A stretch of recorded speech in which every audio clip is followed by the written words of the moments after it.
I want to pose a question to you today.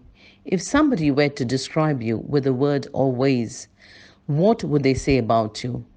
What would they say that you're doing always?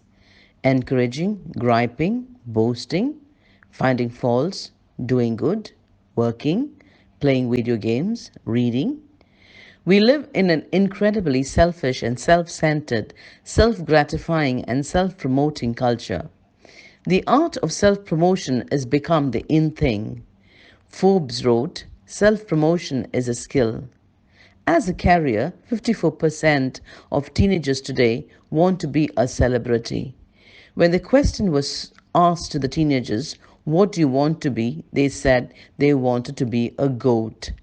Yes, you heard it right. GOAT, an acronym for greatest of all time.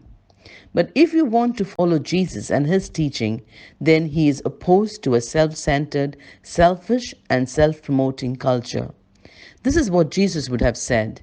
If you want to follow me, you don't promote yourself. He said, first you must deny yourself and then pick up your cross. In other words, you are to die to your own selfish nature and then follow me. Jesus said, if you want to be great, you don't self promote. The greatest among you will be your servant. When I serve others, I'm serving Christ. Serving isn't what we do, a servant is who we are. What are you always doing? If someone were to answer that question, what would they say that you are always doing? In Acts 9:36 to 43, we read about Tabitha, the first Greek female mentioned in the New Testament. Her name means gazelle, so some scholars think she might have been tall, beautiful woman. What we do not know, what we do know is what she always was doing. What does the text say?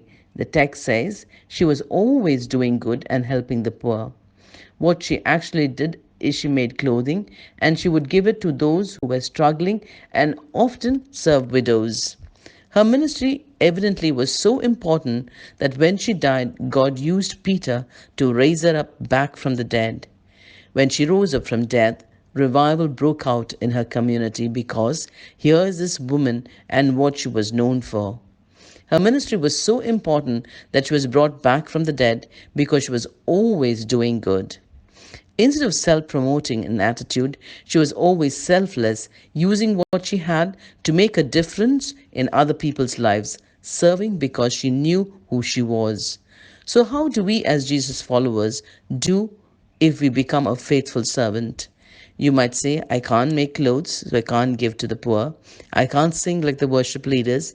I'm not a great Bible teacher. But can you do simple things? Can you bring a lunch? Can you offer a ride? Can you carry a towel? Taking biblical examples, we'll meditate how men became great by just doing simple things like this, as I have quoted. Can you be a goat for Jesus? Be the greatest of all by serving others and being his servant? Be blessed.